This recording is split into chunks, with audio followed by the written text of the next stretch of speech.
Bonsoir et bienvenue sur CryptoTech. Ici, nous parlerons business, crypto-monnaie, un peu d'analyse et surtout les stratégies pour rentabiliser nos revenus sur Internet. Alors, si tu n'es pas encore abonné sur YouTube, n'hésite pas à cliquer sur le bouton s'abonner et la petite cloche de notification pour être notifié à chaque fois que je publie un nouveau contenu. Nous sommes également présents sur Twitch et sur Twitter. Alors, aujourd'hui, nous allons voir une petite pépite qui sortira demain en ICO. Yes or no, et également une petite revue d'analyse sur les crypto-monnaies. Coin 360, on peut voir qu'aujourd'hui le marché est partiellement presque partout dans le vert. On a un Bitcoin à 45 946 $, un Ethereum à 3424, on a le DOT à 35 $, on a Avax qui est en Price Discovery à 61 $, on a également le IGLD qui lui également est dans une belle configuration haussière qui est à 27% aujourd'hui à 292 $. On pourra voir ça facilement sur les graphes et essayer de voir si effectivement cette semaine-ci va bien se terminer, parce qu'on avait des figures qui n'étaient pas très belles à voir et qui annonçaient plutôt un marché bear pendant un bon moment. Mais peut-être il s'agit juste d'un piège pour faire sortir toutes les mains faibles du marché pour que tout le monde essaie de vendre et que les gros poissons se permettent de renflouer les caisses comme on pourra le voir. Donc on va faire tout de suite un tour sur TradingView. Nous avons le Bitcoin Utility Daily là. On peut voir que le Bitcoin évolue effectivement dans son range depuis le 26 juillet. Il montait, il descendait avec une très belle impulsion, mais le seul problème qu'il y a toujours eu, qu'il y a jusqu'à présent, c'est le manque de volume. On n'a pas de volume sur cet actif-ci. On n'a pas de volume et on essaie de maintenir la zone des 44 612 $. Parce que là, c'était le fameux 7 septembre où on a eu une très belle push. On a eu des gens qui sont liquidés énormément, près de 3 milliards de liquidations, je crois, en une heure. On a pugé jusqu'aux 43 000 $, et puis on a eu une force acheteuse à ce niveau-ci. Le marché est remonté et là on essaie un peu de consolider. Pour moi, il ne faudrait pas perdre ce petit support des 44 000. Sinon on va viser les 40 000 et puis encore aller un peu tout bas. On a un RSI aussi également qui est bien descendu à 45.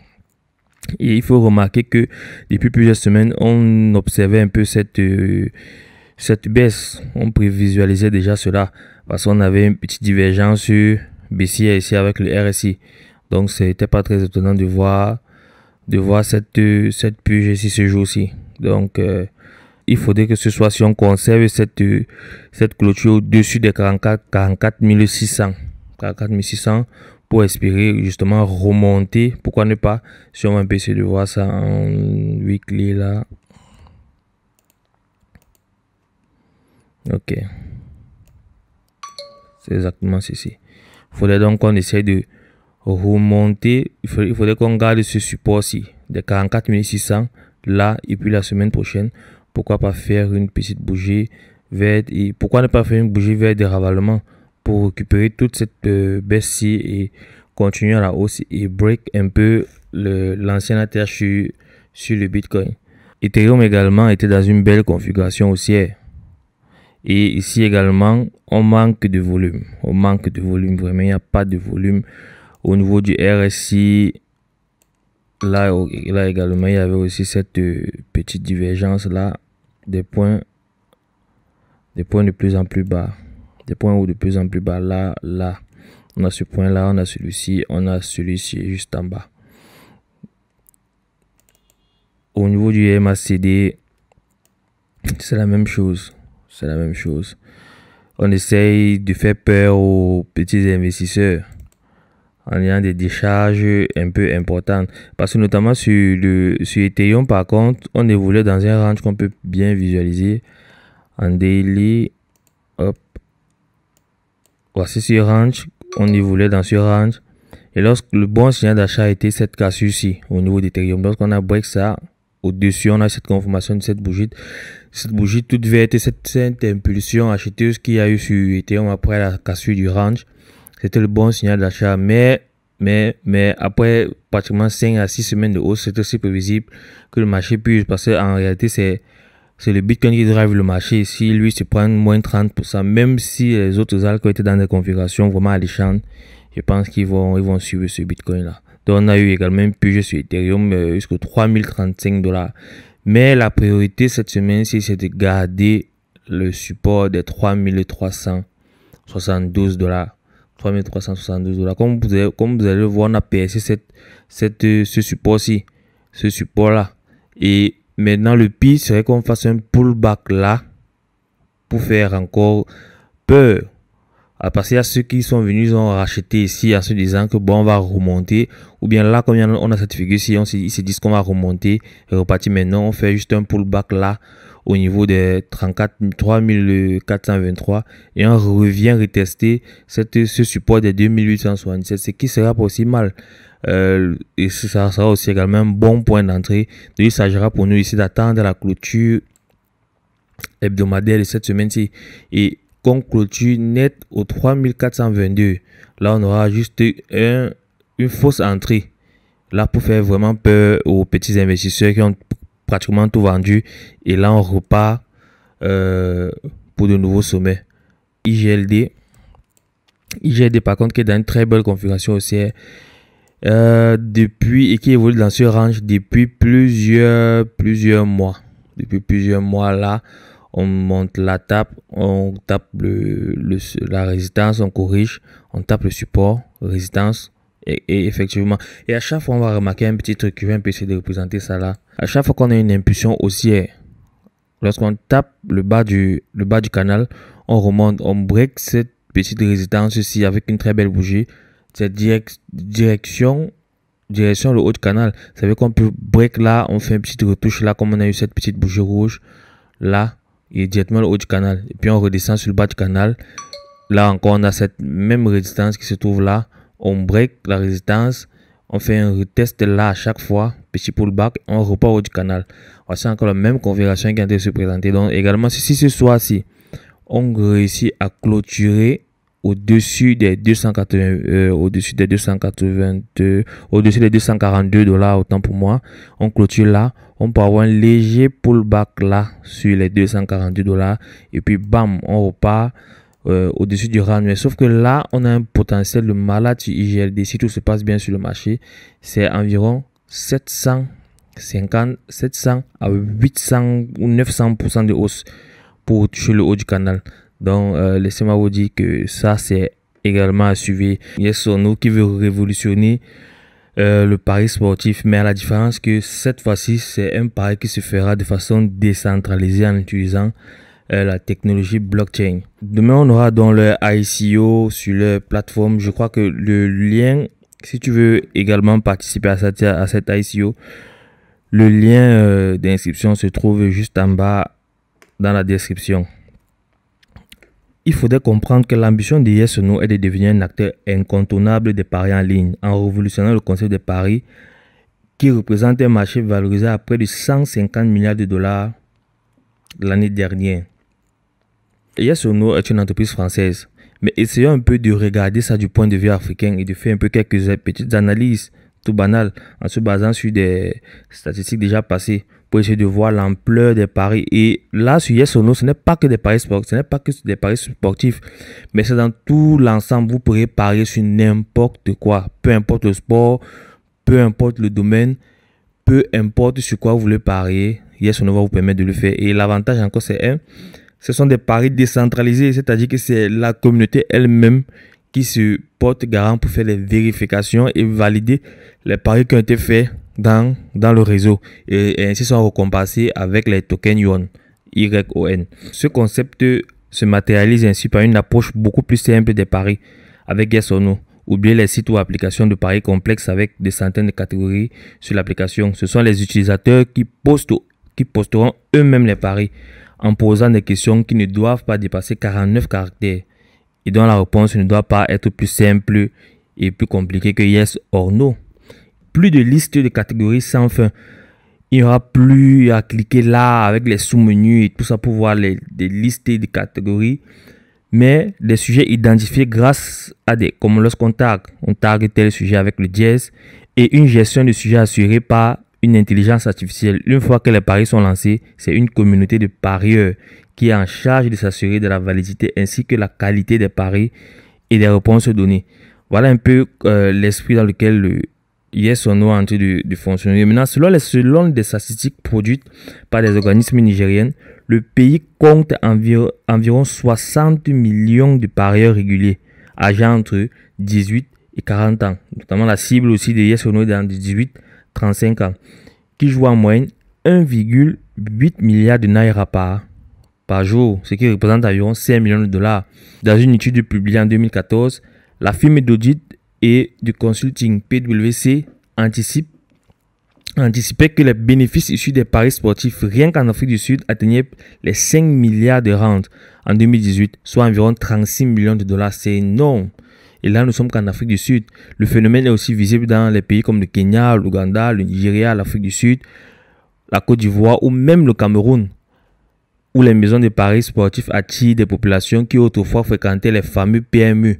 Bon, je ne vais pas donner le nom de certaines entreprises au Cameroun et leurs courses de chevaux. En effet, paradoxalement, l'Afrique subsaharienne, selon les indicateurs de l'indice pour le développement humain, est une région qui concentre un peu plus de 40% des populations vivant en dessous du seuil de pauvreté. Et pourtant, elle est aussi le terrain de croissance de l'industrie du jeu du hasard et plus récemment du pari sportif. L'ICO débutera à 0,003 $ l'unité pour, je crois, 9 milliards de pièces qu'il y aura au total. Mais là, je vais revenir un peu dans les détails lors de la tokenmétrie. Les raisons qui expliquent ce développement, par exemple, on a une forte population. Je suis axé principalement actuellement sur l'Afrique. Parce que la plupart des analyses qu'on verra sur Internet se baseront sur la population européenne, notamment en France. Parce que Yes est une entreprise française. Mais l'avantage, c'est que c'est une entreprise française, mais qui va entrer dans le domaine des paris sportifs décentralisés. La décentralisation n'a pas de limite géographique. Ça veut dire que lorsque l'application est ouverte, et regardez par exemple l'utilisation des applications mobiles en Afrique, même juste les paiements mobiles, tous les Africains au moins ont un smartphone. Et combien font des paris en ligne chaque jour? Cette croissance peut s'expliquer par, justement, comme je disais, forte population de jeunes sans emploi ou sous-employés, un grand amour pour les sports, une régulation assez faible sur les paris sportifs et tournée vers les collectes des recettes et la popularité croissante des plateformes mobiles. Notamment sur les plateformes mobiles, l'utilisation des appareils mobiles est en hausse en Afrique. De plus en plus d'Africains découvrent les joies des paris sportifs en ligne. Les opérateurs africains de services de paris sportifs se sont associés avec les principaux opérateurs de téléphonie mobile pour relier les services d'argent mobile tels que M-Pesa, Orange Money et Airtel Money à leurs produits de paris sportifs. En conséquence, les Africains apprécient les paris sportifs non seulement sur les ordinateurs du bureau, mais aussi sur leurs smartphones et tablettes. On peut donc dire que Yes or No est un projet français qui fera plaisir et il y a un potentiel énorme en allant conquérir les parts de marché sur les secteurs des paris dans le monde entier. La roadmap du projet avance vite et connaît de nombreux succès, comme le montre l'application bêta déjà disponible. Afin de tester les consommateurs, Yes or No a d'abord déployé son application de paris centralisée en bêta test avec une monnaie fictive depuis plus d'1 an sur les mobiles. Ils sont actuellement dans le top 10 des applications les plus téléchargées en France sur iOS et Android, avec plus de 100 000 utilisateurs et plus de 21 millions de paris effectués. Et ça, c'est seulement des statistiques en France. Là, j'ai parlé de l'Afrique. Mais là, c'est une application qui se veut être décentralisée. Et décentralisée, c'est dans toute la planète. Nous sommes combien d'utilisateurs aujourd'hui? Maintenant, s'il faut voir un peu comment ça va se passer par rapport à la distribution des tokens, afin de récompenser les différents acteurs de la communauté, le projet lance au travers de son analyse sur les tokens Yuan. Il y aura un total de 9 milliards de tokens émis. Ces tokens seront initialement repartis entre le fonds destiné à la communauté, c'est-à-dire 35%, les opérations marketing technique 15% et l'équipe au cœur du projet 16%. Durant l'ICO, c'est 1,740 milliard de tokens qui seront rendus disponibles avec l'objectif de lever plus de 4 millions de dollars par la suite. Les tokens seront distribués aux utilisateurs qui participent sur l'application pour proposer des paris, valider la qualité des réponses, etc. Au début, c'est près de 27 millions de tokens qui seront distribués chaque mois. Ce nombre de tokens émis chaque mois sera dégressif, un peu comme le halving du Bitcoin. Le nombre de tokens distribués sera divisé par 2 tous les 4 ans. Maintenant, parlant de l'équipe, on a une équipe aussi assez dynamique. On a Gilles Fengol, CEO, qui est un serial entrepreneur, qui était le premier fondateur des boissons énergisantes françaises, fondateur des réseaux sociaux quartier français, membre exécutif du comité gouvernemental par le numérique. On a Jonathan, CTO, digital entrepreneur, blockchain addict, qui a fait école d'ingénieur Epitech. Vous voyez, la liste est là, le site est également là. Je mettrai le lien en description pour cet article pour avoir plus de détails. Lorsque vous allez vous connecter, cela va ressembler un peu à ceci, le dashboard. Mais pour l'instant, comme l'ICO est prévu demain, on ne peut pas faire d'achat présentement. Ça sera simple. Lorsque vous allez cliquer sur le lien, vous allez remplir votre mail, mot de passe. Ensuite, vous allez faire face à un KYC. Know your customer. Donc, on vous demandera par exemple une photo de votre passeport ou une photo de votre carte d'identité pour confirmer votre identité. Lorsque cela fait, ça ne prend pas du temps pour être validé. Vous allez se valider probablement votre numéro de téléphone. Lorsque cela est fait, vous allez avoir accès à cette page ici. Comme vous pouvez le voir, l'ICO commencera à 1 yuan à 0,003 $. Donc, comme je dis toujours, je ne suis pas un conseiller financier. Faites vos propres recherches afin de déterminer si oui ou non il s'agit d'un bon investissement. C'était CryptoTech.